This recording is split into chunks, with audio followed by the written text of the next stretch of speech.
نے فرمایا اور پھر کیا ہوگا کہ اس آخری زمانے میں میری امت کے لوگ مجھ سے ٹوٹ کر محبت کریں گے، ٹوٹ کر محبت کریں گے۔ اشد من اشد امتی لی حبا ناس یکونون بعدی، بعد میں آئیں گے میری امت کے لوگ اور مجھ سے عشق کریں گے، ٹوٹ کر محبت کریں گے۔ یود احدہم لو رآنی بأہلہ ومالہ، اور ان میں سے ہر شخص مجھ سے ایسا عشق کرے گا کہ وہ لوگوں سے پوچھتے پھریں گے کہ کوئی طریقہ ہے حضور کی زیارت ہو جائے۔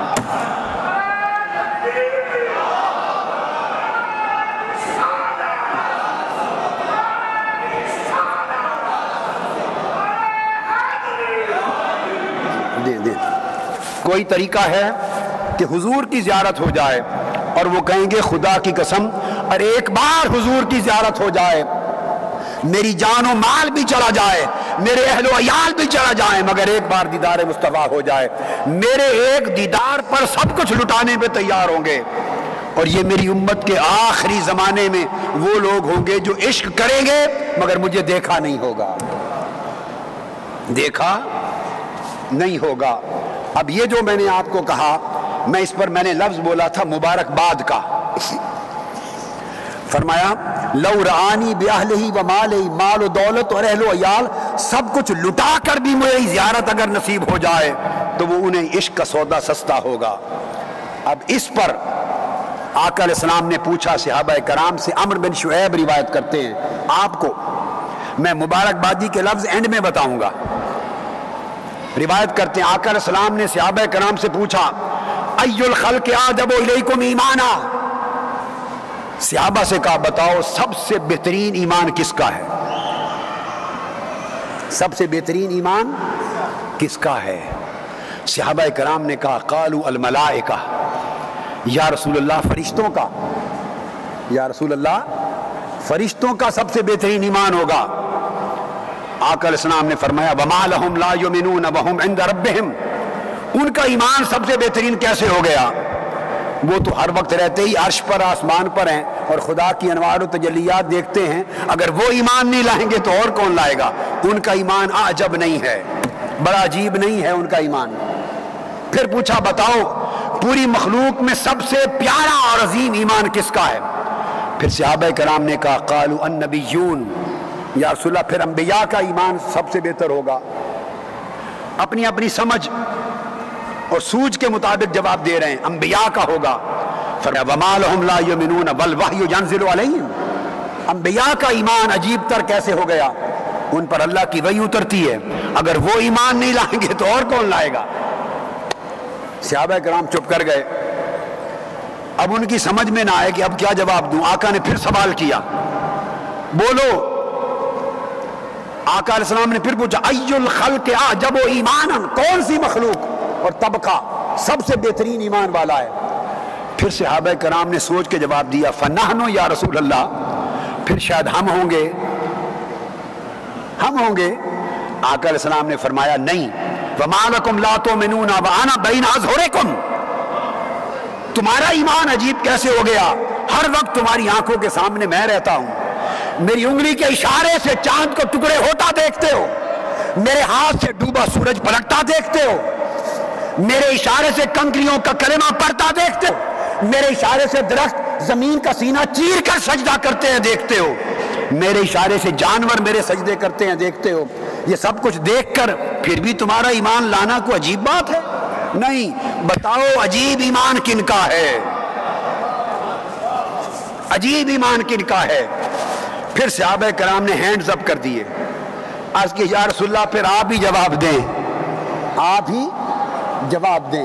تو آقا علیہ السلام بولے، فرمایا ان اعجب الخلق الی ایمانا، میرے نزدیک سب سے عجیب اور خوب ایمان ان لوگوں کا ہے لقوم یکونون بعدی، جو بعد کے زمانوں میں آئیں گے اور مجھے دیکھا نہیں ہوگا، میری باتیں پہنچیں گی اور مجھ سے محبت کریں گے اور مجھ پر ایمان لائیں گے، جو بات پہنچے گی بن دیکھے مانیں گے، عمل کریں گے۔ ان کا ایمان عجیب ہوگا کہ ان کے سودے بن دیکھے سے ہوں گے۔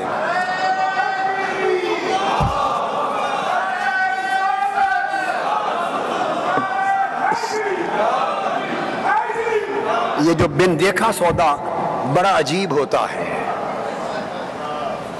ہارون الرشید کا زمانہ تھا، وہ اور اس کی بیوی ملکہ زبیدہ خاتون دونوں بگی میں سفر کر رہے تھے۔ بگی جو منہیٹن میں ہوتی ہے اس پہ سفر کر رہے تھے۔ راستے میں دریا دجلہ کے کنارے سے گزرے اور وہاں ایک بابا بیٹھا تھا، ملنگ، مجذوب درویش، ان کا نام تھا بہلول۔ ان کا نام کیا تھا؟ بہلول۔ اور لوگ ان کو بہلول مجذوب بھی کہتے، بہلول مجنوں بھی کہتے، اور بہلول دانا بھی کہتے۔ حضرت ہارون الرشید کے زمانے میں خلیفہ، وہ دریا دجلہ کے کنارے بچے جب سینڈی بیچ پر جاتے ہیں نا، small kids, when you go to sandy beaches and you make small houses with wet sandy sands، تو وہ پاؤں ڈال کے تو گھر بنا رہا تھا سینڈی بیچ پر۔ ہارون الرشید کو کہا اس کی بیوی نے، زبیدہ خاتون نے، کہ چلو اس بابے کے پاس۔ ہارون الرشید چل پڑا، جا کے پوچھا زبیدہ خاتون جو کوئین تھی، queen of that time of empire, پوچھا بابا جی کیا بنا رہے ہیں؟ حضرت بہلول مجذوب نے کہا جنت میں گھر بنا رہا ہوں۔ یہ جسٹ ایک حکایت ہے، حکایت سمجھانے کے لیے۔ پوچھا بیچتے بھی ہیں؟ تو فرمایا بیٹا ہاں بیچتا بھی ہوں۔ پوچھا کتنے کا ایک گھر بیچتے ہیں؟ فرمایا 10 درہم کا۔ زبیدہ خاتون نے 10 درہم نکالے، حضرت بہلول مجذوب کو دیے، اس نے 10 درہم اٹھا کے دریا میں پھینک دیے۔ وہ اس زمانے کا اللہ والا تھا نا، آج کے زمانے کا اللہ والا ہوتا تو جیب میں ڈالتا۔ آج کے زمانے کا اللہ والا کہاں ڈالتا؟ بولیے، اپنی جیب بھرتا۔ اور ان کی جیبیں بھرتے کون ہیں؟ ہاتھ اٹھائیں نا، کون بھرتے ہیں؟ ہاتھ اٹھا کے بتائیں، سچ بولیں، آپ ہی بھرتے ہیں نا۔ اور یہ جیبیں بھرنے والوں نے عقیدے کا بیڑا غرق کر رکھا ہے، اپنے پیٹ کے لیے، اپنے مفاد کے لیے مسلک کو بدنام کر رکھا ہے اور نسلوں کو جاہل بنا رکھا ہے، جس کی وجہ سے عقیدے برباد ہو رہے ہیں۔ وہ سچا اللہ والا تھا، پھینک دیے پیسے اور ایک گھر گرا دیا، فرمایا جاؤ بیٹے جنت میں گھر ہو گیا۔ واپس آ گئے۔ اب ہارون الرشید بیوی کا مذاق کرتا رہا، بگی میں بیٹھے وہ چھیڑتا رہا۔ اس نے کہا لے سے جنت میں گھر ملتے ہیں، 10 درہم بھی گئے، کسی غریب کو دیتے تو ایک وقت کا کھانا ہی کھا لیتا۔ اس نے دریا میں پھینک دیے، نہ غریب کے کام آئے، اور اس کے گھر بنانے سے جنت میں تھوڑا گھر مل جاتا ہے۔ زبیدہ خاتون نے کہا کہ چلو کوئی تم سے تھوڑا جیب خرچ لیا ہوا تھا، میرے اپنے پیسے دے دیے، کیا ہو گیا؟ گھر پہنچے، رات کو سوئے، ہارون الرشید نے خواب دیکھا۔ ہارون الرشید نے خواب میں دیکھا کہ وہ جنت میں کھڑا ہے اور آنکھوں کے سامنے محل ہے عالی شان، اور محل پہ لکھا ہے زبیدہ خاتون کا محل، بھائی تو زبیدہ خاتون کا محل۔ وہ اندر داخل ہونے لگا، وہ یہ میری بیوی کا محل ہے، پیلس، میری بیوی کا پیلس ہے۔ جانے لگا، فرشتوں نے پکڑ لیا، وہ کتنے چلے ہیں تو اتنے رک جا، وہ میری بیوی دا محل ہے، میری بیوی دا گھر ہے۔ انہیں کہا یہ پاکستان نہیں، یہ بیوی دا تیرا نہیں ہے، یہ جڑا عمل کرے گا اسے نہیں ملے گا، جڑا کماتے لے آئے گا اسے نہیں ملے گا، یہ نہیں کہ بیوی دے تم بھی قبضہ کر لے تھے۔ وہ فرشتوں نے جو اس کو پیچھے دھکا دیا، اس کی آنکھ کھل گئی، سب خواب تھا۔ آنکھ کھلتے اس نے جا کے بیوی کو اٹھایا، زبیدہ چلو اسی کل والے بابے کے پاس، بابے کے پاس چلو۔ دونوں چل پڑے۔ اب آگے زبیدہ خاتون اب ہنستی جا رہی ہے، چونکہ کل چھیڑتا تھا نا۔ آگے آگے سلطان ہارون الرشید ہے، حضرت بہلول دانا کے پاس پہنچے۔ اب ہارون الرشید پوچھتا ہے بابا جی کیا بنا رہے ہیں؟ فرمایا بیٹے وہی جنت میں گھر بنا رہا ہوں۔ بیچتے ہیں؟ ہاں بیچتا ہوں۔ کتنے کا بیچتے ہیں؟ تو بہلول مجذوب نے کہا بیٹے 10,000 دینار کا ایک بیچتا ہوں۔ کیا؟ 10,000 دینار کا ایک گھر بیچتا ہوں۔ وہ کہنے لگا انی پہ گئی ہے، کل 10 درہم 10 درہم، آج 10,000 دینار، یہ تو پاکستان نالوں بھی کم پڑ گیا مہنگائی دا، یہ کیا ہوا؟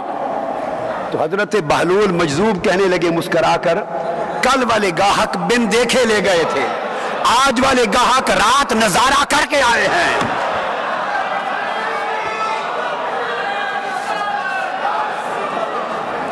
آج والے گاہک رات کو دیکھ کر آئے ہیں، تو دیکھنے کے بعد قیمت بدل گئی۔ کل کے گاہک کا سودا بن دیکھے تھا، سستا تھا، تو لوگوں بن دیکھے سودے کر لو، بن دیکھے سودے کر لو۔ جب نظر آ جائے گی آخرت، پھر وہاں کا سودا سستا نہیں رہے گا، بڑا مہنگا ہو جائے گا۔ بن دیکھے حالات کو بدل لو۔ تو بتا رہا تھا آقا علیہ السلام نے فرمایا، وہ جو بن دیکھے محبت کریں گے مجھ سے، میرے بعد کے زمانوں میں آنے والے امتی، ان کا ایمان اعجب الی ایمانن ہے۔ اب میں نے آپ کو کہا تھا مبارکبادی کی بات، اب اس پر آ رہا ہوں جو آپ کو مبارک بھیجی ہے میرے آقا نے۔ انس بن مالک روایت کرتے ہیں ایک حدیث، امام احمد بن حنبل نے روایت کیا، آقا علیہ السلام صحابہ کرام سے مخاطب ہیں، صحابہ کرام سے، فرمایا وددت انی لقیت اخوانی، صحابہ کرام سے کہہ رہے ہیں اے صحابیوں میری خواہش ہے کاش میں اپنے بھائیوں سے ملاقات کر لوں۔ آقا علیہ السلام نے فرمایا میری خواہش ہے کاش میں اپنے بھائیوں سے ملوں، اپنے بھائیوں کو دیکھوں، ان سے ملاقات کروں۔ فقال اصحاب النبی صلی اللہ علیہ وسلم اولیس نحن اخوانک، یا رسول اللہ کیا ہم آپ کے بھائی نہیں ہیں؟ ہر وقت آپ کے لیے قربانیاں دیتے ہیں، آپ کے لیے جیتے مرتے ہیں، کیا ہم آپ کے بھائی نہیں ہیں؟ اولیس نحن اخوانک، آقا علیہ السلام نے فرمایا لا انتم اصحابی، تم میرے صحابی ہو، ولیکن اخوانی الذین آمنوا بی ولم یرونی، میرے بھائی وہ ہوں گے جو میری امت کے آخری زمانے میں آئیں گے، مجھ سے محبت کریں گے مگر مجھے دیکھا نہیں ہوگا۔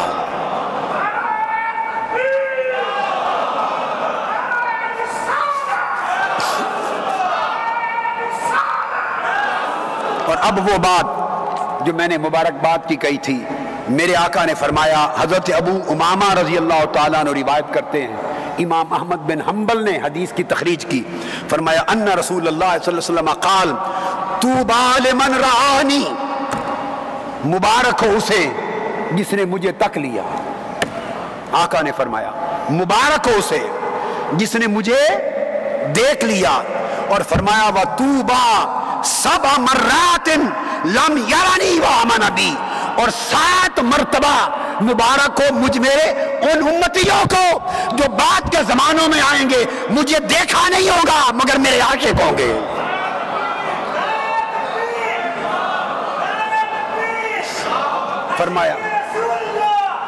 فرمایا ایک بار مبارک ہو انہیں جنہوں نے سر کی آنکھوں سے مجھے تک لیا، اور 7 مرتبہ مبارک ہو ان عاشقوں کو جنہوں نے مجھے دیکھا نہیں ہوگا مگر مجھ سے پیار کریں گے، مجھ پر ایمان لائیں گے، میرا کہا مانیں گے۔ تو لوگوں یہ 7 مبارکیں میرے آقا نے آپ کو بھیجی، ان مبارکوں کے بعد حضور کی محبت پر قائم رہنا، حضور کی محبت پر دائم رہنا، حضور کی محبت کو اپنا اوڑھنا بچھوڑا بنا لو۔ اور محبت نہیں ہوتی جب تک حضور کا ذکر آئے اور دل تڑپ تڑپ نہ جائے، حضور کی یاد آئے اور آنکھیں بھیگ نہ جائے، حضور کے دیدار کے لیے بندہ تڑپتا نہ پھرے۔ جس کا جینا مرنا حضور کے لیے ہو وہی حضور سے محبت کرنے والا ہے، اور جس کی زندگی کی ہر ترجیح میرے آقا کی مسکراہٹ ہو، جو حضور کی ایک مسکراہٹ کے لیے سب کچھ کرتا پھرے کہ مجھے اور کچھ نہیں چاہیے، حضور کی مسکراہٹ چاہیے، اس ایمان پر رہو۔ تو آقا علیہ الصلوۃ والسلام نے